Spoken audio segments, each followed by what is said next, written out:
Hey guys, this is Tom Hanks. Welcome to the Drift Car Community Challenge in Automation and BeamNG.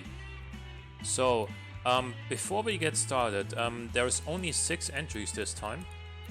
And before we get started, I want to show you the price. So, whichever one wins, whichever car wins, whichever player wins is going to receive this. Just a sort of replica of an R34 Skyline, R34 Skyline GTR, but modified so that it is rear drive and has some more power than stock, and effectively this is an R34 drift car. So that's gonna be the price, and yeah, that's pretty much all there is to say. The engine is based on the original engine, so it's got a cast iron block and aluminum head, DOHC 4 valves, same body stroke ratio, but of course it has been retuned so that it would make some more power and you can actually drift with the thing. So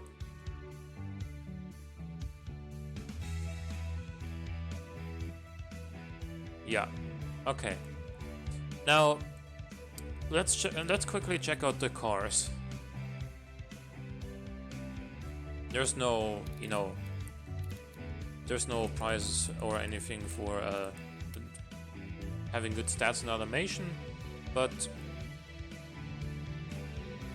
let's check this out anyway just to see what's what. So this is a 1970 rear-wheel drive coupe with a 206 horsepower naturally aspirated V6. It's a 3.5 liter engine. Oh, okay, it's a pretty nice torque curve. 206 horsepower isn't a lot, but then this car is light. What might hurt this as a drift car though is the fact that it's got sports tires and the rear ones are wider than the fronts. Okay. So it might have too much grip to be a drift car is what I'm saying here. Next up, the Sprinter Trueno with the 2.8 liter straight 6. Wait, this is... Yeah, this is from the 280Z. This car is from Marilyn Gaahl Infernus. So this is extremely light, only 905 kilograms. And that's even with a steel monocoque and steel panels. Only 2 seats. No interior or entertainment, no safety. No wonder it's so light. Anyway. Okay, so this is certainly a bit more top heavy as far as the torque curve goes. And the 171 horsepower isn't a lot either. But he made the right choice of putting on hard long life road tires. Because to get this back and sliding you actually want less grippy tires.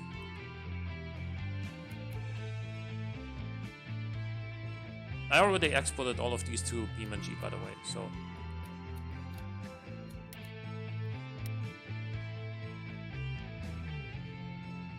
This is the Mizuki Rz7. I can't imagine where he got the inspiration for that name from. Or the general aesthetic of the front end. Anyway, this is a 1991 car with a 1.9 liter turbo inline 3 and 257 horsepower. Now I can imagine what the torque curve is gonna look like. Actually, hold on. The original kick-in of the turbo is actually at like 3600 RPM. Then this climbs and the power sort of peaks at 7500 RPM and then it drops off. This one should be interesting. A 100 cam profile.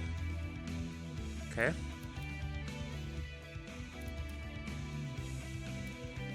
Low AR ratio. Usually I go for quite a lot higher AR ratios.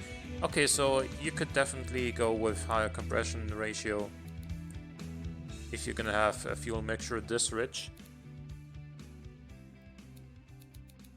There's certainly some more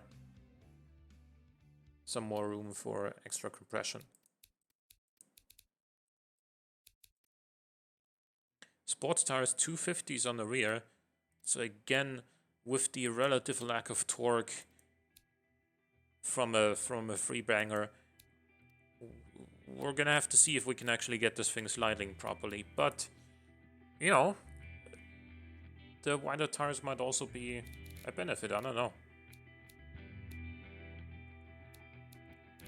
The Wall W12 Drift.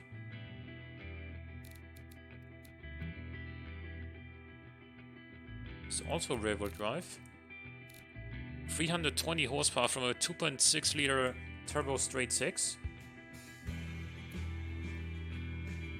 Oh, that's a nice engine. Does rev a little bit higher than it really needs to. Like you could cut it off at, let's say, 8,500 RPM. But the way that the turbo is tuned is really, really nice. It comes in relatively early and then it smoothly increases and then drops off.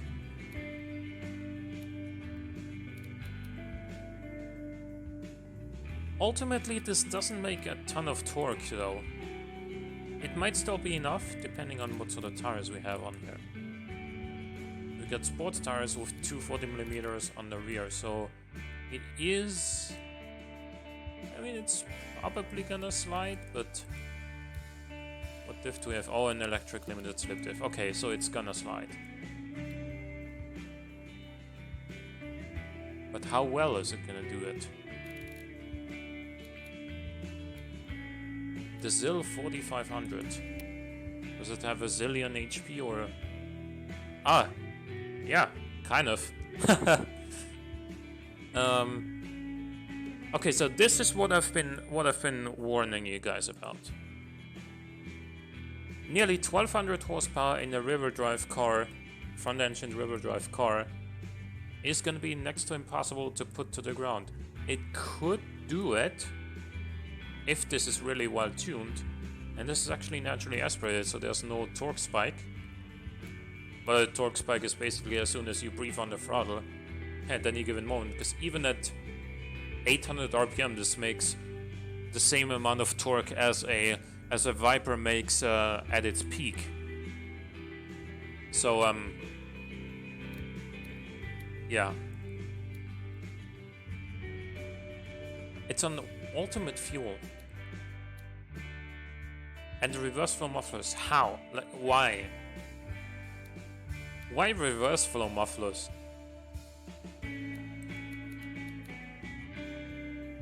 No interior, no entertainment, no safety. Oh my god. See, and this is what I don't understand. Why does this have hydro pneumatics springs? We have an automatic locker. Oh, Jesus. If you lock that diff... Oh, man. No.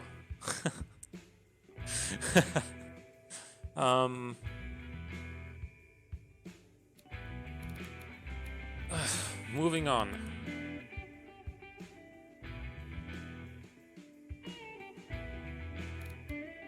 Then not Turon. Dakota. This has a relatively reasonable 4-liter V8 with 300 horsepower. Nice torque curve, I like that. 95 octane fuel, okay. Very nice. Viscous limited slip diff and medium compound tires, though the front ones are wider than the rear ones. And with the magnetic rims, that could help, because lighter wheels means less rotating mass, so it can turn in a little bit more quickly.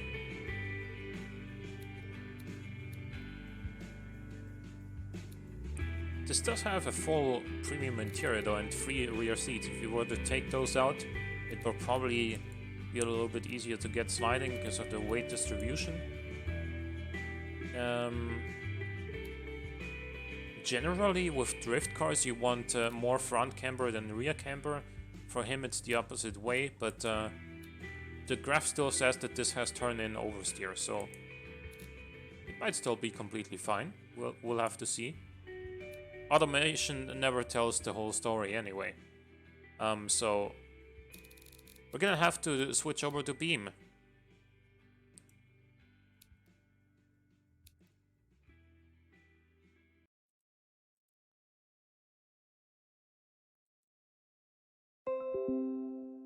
Okay, that was Windows telling me that there has recently been an error with Beam.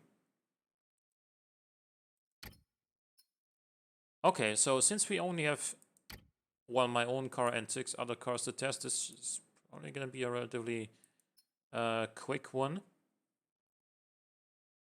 Should say that I have done some testing with the Skyline drift car that I've built as a prize. But I haven't tested this final tune that I'm currently on yet.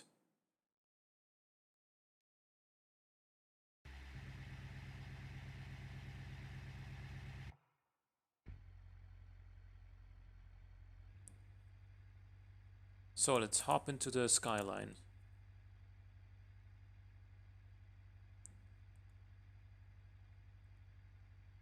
Again, 2.6 liter straight 6 turbo, 360 horsepower, rear-wheel drive manual transmission.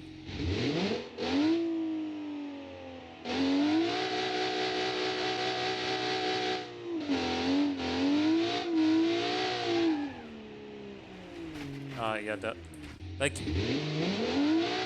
drifting is basically like ice skating. You have to regulate your speed. And like, this is difficult, by the way. Like,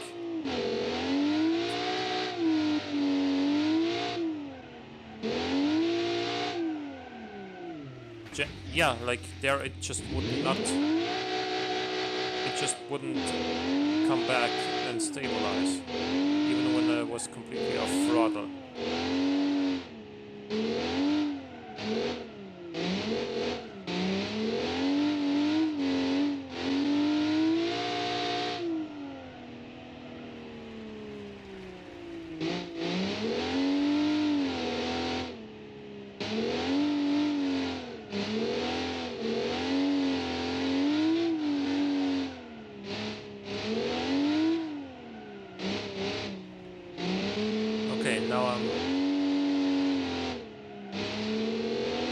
Now I'm getting a little bit better with it.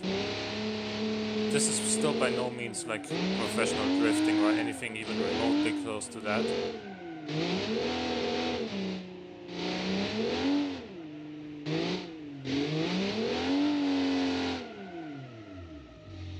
Okay, but anyway. Let's get into the cars that were submitted here. So the Lessor Estrada.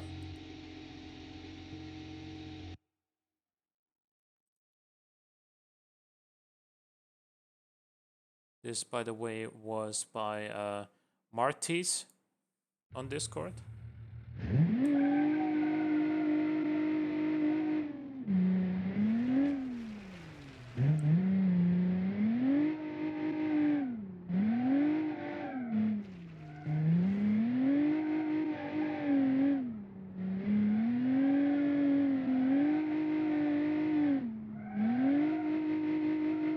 Now this doesn't drift a whole lot.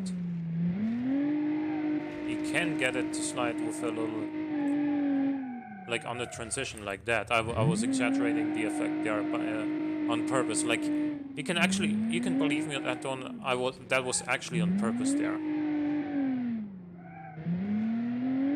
But with a Scandinavian flick, you can get this thing sliding, but by just turning into a corner and hitting the throttle, it does not want to slide. Okay, so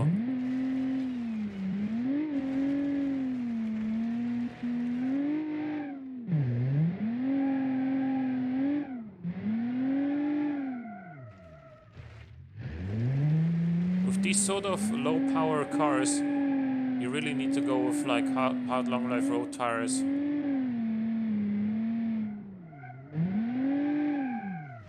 Because otherwise they just don't have the power to overcome the grip.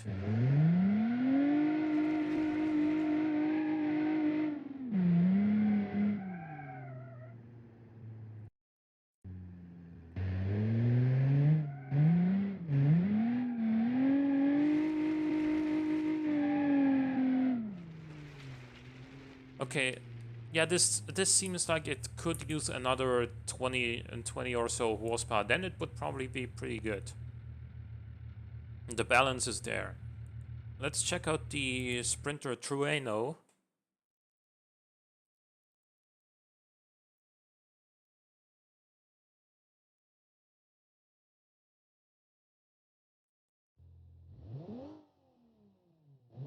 Oh yeah, we need to lock the diff.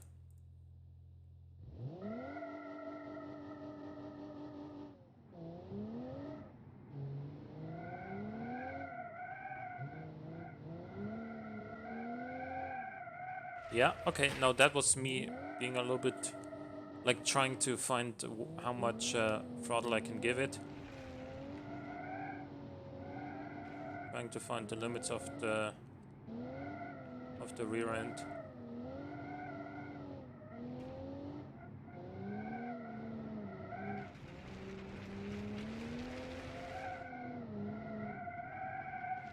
Okay, now if you're trying to go around the corner without drifting, it won't really do it. But if you're trying to go around the corner while drifting, this actually does it fairly well.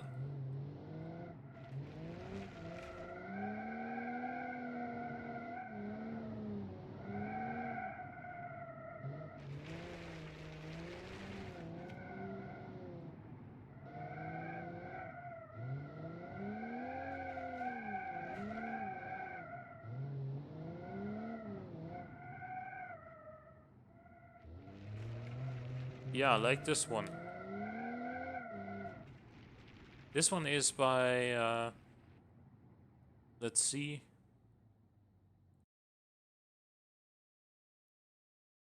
Oh yeah, this one is by Marilyn Gaahl Infernus. Yeah.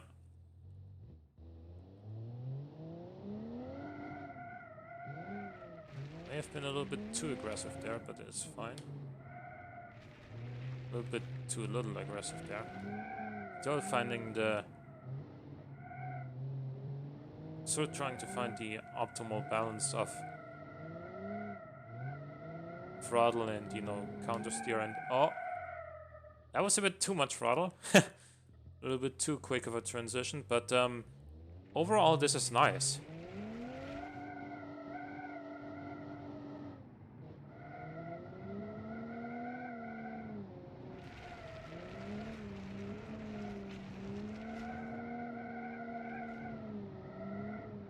I feel like I can actually control the car when drifting. For the most part. Nice. Very good. What else do we have here? By the way, I still can't actually delete cars. So we have this. Oh yeah, the Mizuki Rz7 Drift Car. This one was by Aero Racer. It's actually his first time in a community challenge, so welcome and thank you for participating. This almost... I know why he chose this engine noise, because it almost sounds like a Wankel.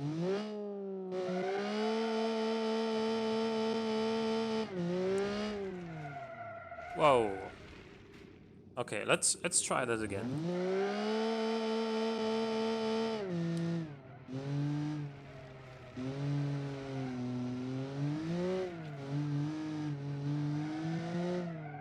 Okay, now it doesn't want to oversteer.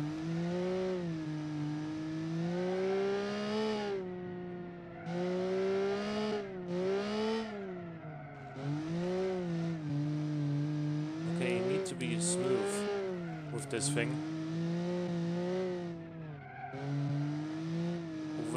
Like, you gotta hit the throttle way earlier than when you actually want to initiate the drift because of the turbo lag. And also, you need to be gentle on it, with it on transitions and on gear shifts.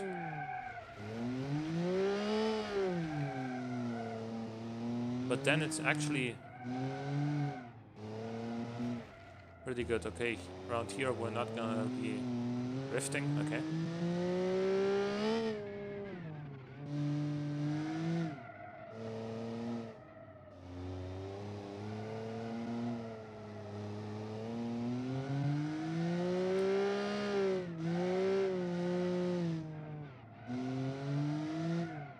Yeah, you do really need to give the engine some time to wind up and make enough power to overcome the traction. But when you do get it sliding, I feel like the slide is relatively easy to control and hold. But getting it to slide is harder than it should be on a drift car. So I think this was on 250mm sports tires. So you could just go with medium compound tires, and it would probably be a lot better. Next up, the Notaron Dakota. Yeah, either medium tires or just less tire width on the rear.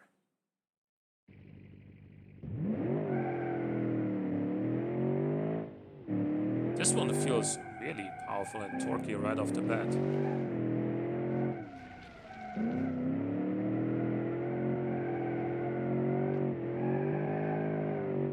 The viscous diff doesn't really want to drift though.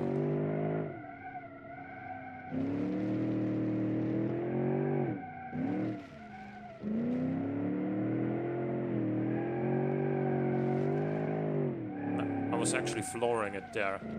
And remember, this is 300 horsepower river drive. Okay, if I go into the grass and then brake into the corner, it's gonna start sliding, but that's not really a reliable way of making this thing slide, so...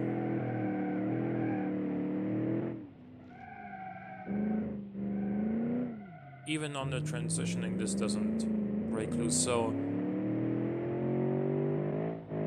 Well, this does feel fun, and I would like to try this on like on an actual race course, or on this course, but without desperately trying to get it to slide. But yeah, this would be fun if driving clean was the objective, but here it isn't. This doesn't drift.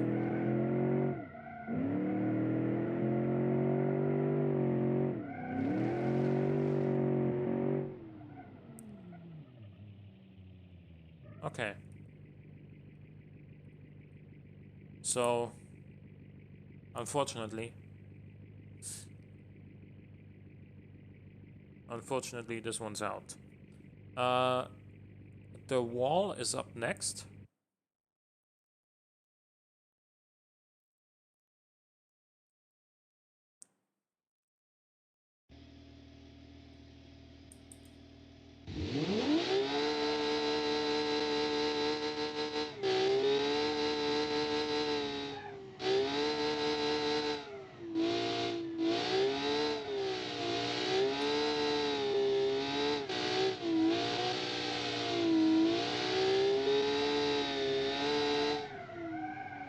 Okay, there's the understeer. And there's the oversteer. Oh, okay, now, yeah. that was my mistake.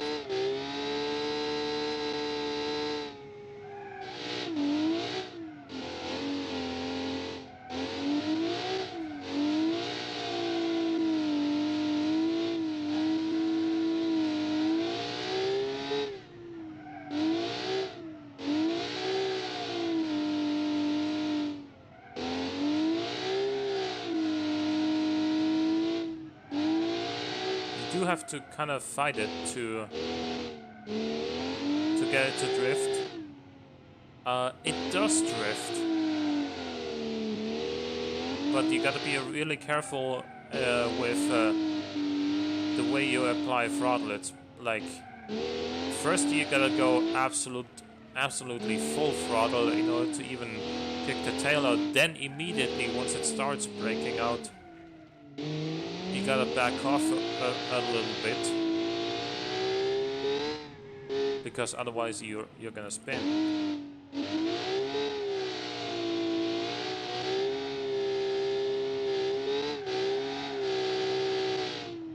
And from there, balance the throttle throughout the turn. You know what? This is a decent drift car. But I feel like there was one that did the job better than this one. This is good though.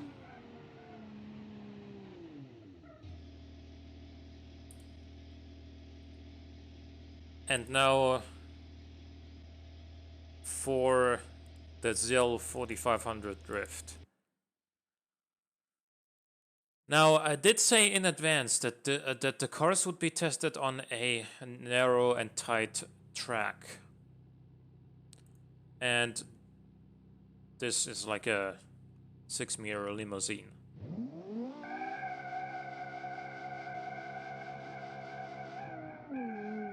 Whoa, okay.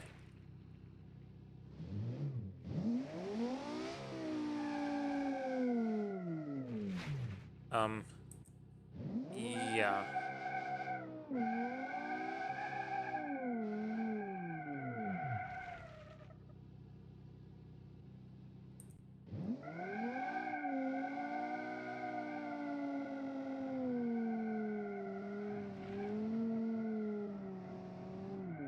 Literally only breathing on the throttle here.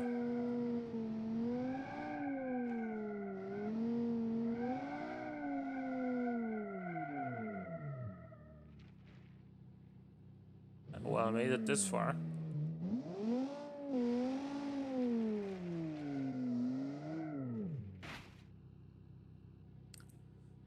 You know,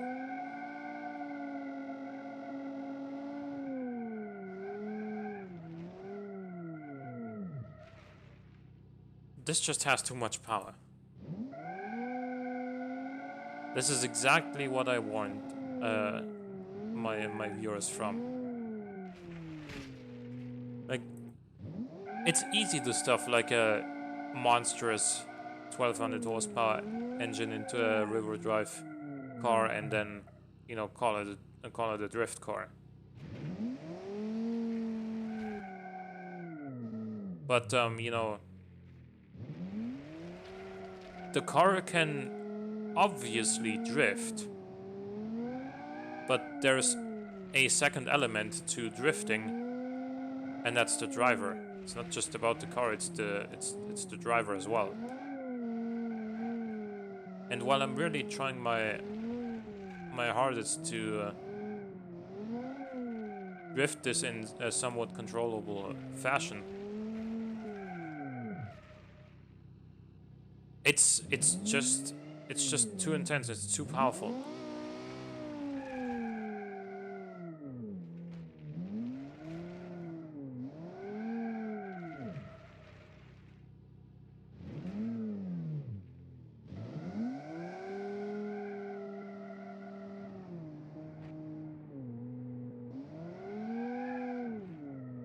Probably half the amount of horsepower of what this car has would have been sufficient. So this is like 1160. After that is like 580. That would have been enough to get this car sliding all day long. Pretty sure about that. But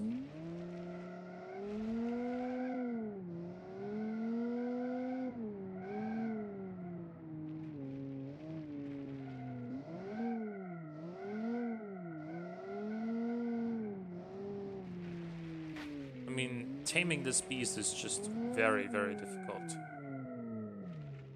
a better driver than myself could probably do a better job, but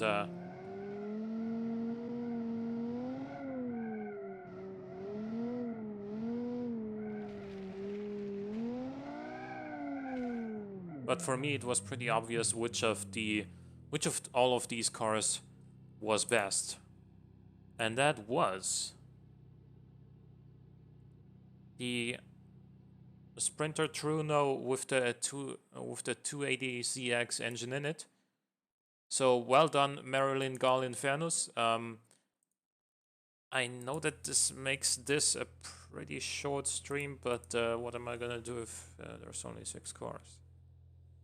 So I'm sorry to my viewers, but this stream is this stream is pretty much over. Just gonna drift this a little bit more and do my outro. If you enjoyed the stream, make sure to follow me on Twitch so you can catch the next one as well. If you want to participate in any of the upcoming community challenges, make sure to join my Discord.